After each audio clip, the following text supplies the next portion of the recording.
abordar o direito na justiça é entender que é uma estrutura moldada para eternizar a dinâmica de controle racial inaugurada no período escravocrata no Brasil.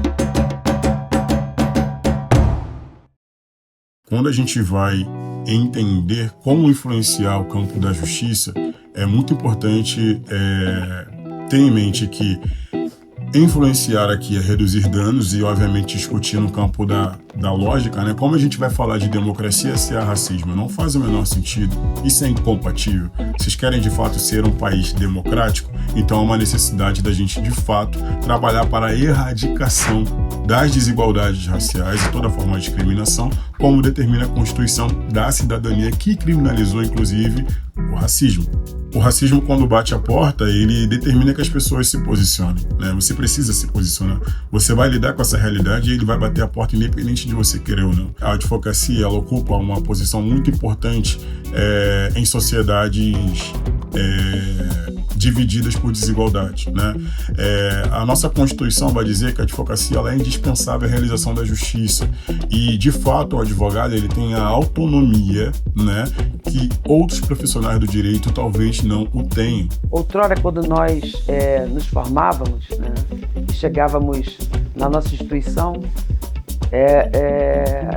e a gente queria participar, nos era oferecido uma comissão, né, de igualdade racial, porque no imaginário social, advogados pretos e pretas só sabem falar sobre racismo. Isso não é verdade. A gente fala do racismo porque a gente sofre ele. É quase um pedido de socorro. Parem com isso, né? Ser advogada no Brasil é uma tarefa não muito fácil, né? Ser preto, não é questão de ser advogado. Ser preto é complicado, né?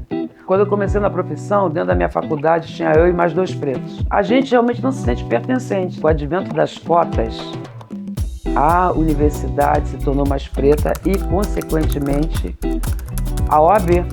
A nossa questão como advogados, e eu falo com o advento das cotas, porque eu não sou da época das cotas, né?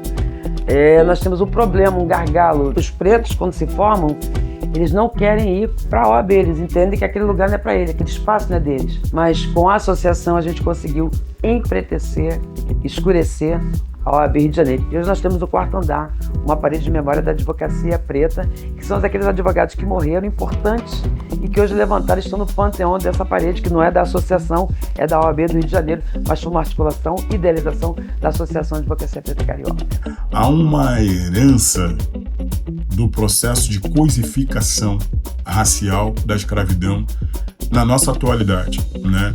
Quando eu pego um processo de um réu negro, eu percebo que eu preciso fazer uma narrativa de humanização, ou seja, eu preciso fazer uma narrativa que humanize aquela pessoa preta frente àquela pessoa branca que tem o poder de definir o destino da justiça, da liberdade, ou da própria vida, ou da reparação daquela pessoa negra, para que, de fato, aquele olhar desse profissional da justiça branco possa ser um olhar que se aproxime do que a gente entende o que é justo. O problema hoje é que a gente ainda tem um ordenamento jurídico que não alcança a nossa perspectiva sociológica das discriminações que acontecem com a nossa comunidade, né? A gente pode estar falando sobre interseccionalidade em determinados campos, por exemplo, o campo do feminismo negro ou do mulherismo negro, e você conseguir trabalhar essa questão das interseccionalidades, mas quando você vai para o campo da justiça, há uma oposição muito grande que qualquer outra forma de conhecimento, né, e outra perspectiva que não seja do grupo dominante dentro daquele espaço possa figurar no processo de construção legislativa. E aí está um campo que me interessa muito promover para as pessoas, que é a importância que a gente tem de dialogar no campo da política. Porque se a gente não participa desse processo, se a gente não faz a força necessária para disputar esse processo, a gente não consegue, depois que uma legislação entre em vigor, garantir que as nossas demandas sejam classificadas no grau de complexidade que elas ocupam. Uma forma de inteligência é que a gente se organize entendendo e encaixando os pés que vêm antes da gente para dar continuidade a essa luta ancestral. Poucas pessoas pretas estão cadastradas, né, no sistema para adotar. A maioria das pessoas que estão no cadastro, no Sistema Nacional de Adoção para adoção, são pessoas brancas. E o produto da adoção é a criança, são as crianças pretas, que são os nossos filhos dessa comunidade preta. E aí é que eu não estou discutindo que não pode adotar preto, eu estou dizendo que outrora nós não podíamos dar os nossos peitos, o nosso leite para os nossos filhos. Nós tínhamos que sustentar os filhos dos outros, nós não podíamos criar os nossos filhos. E agora a gente voluntariamente entrega os nossos filhos para o sistema, entregar para uma terceira pessoa que a gente não sabe quem é. E o Estatuto da Criança e do Adolescente diz que deve ser priorizada a convivência familiar e comunitária.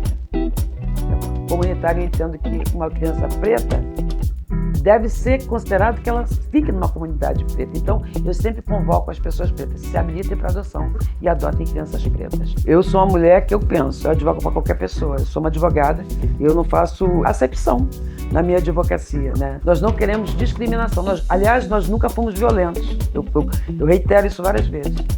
Porque o que nos fizeram é muito grave e nos fazem ainda, de forma diferenciada, mas fazem. Se nós fôssemos considerados humanos, como diz a Carta Cidadã de 88, a Constituição Federal, né, que todos são iguais perante a lei no artigo 5º, né, a gente não precisava de um canal preto, não precisava de uma associação de advogados pretos. As pessoas pensam que a gente tem vontade de segregar, de fazer uma associação, a gente faz porque a gente precisa.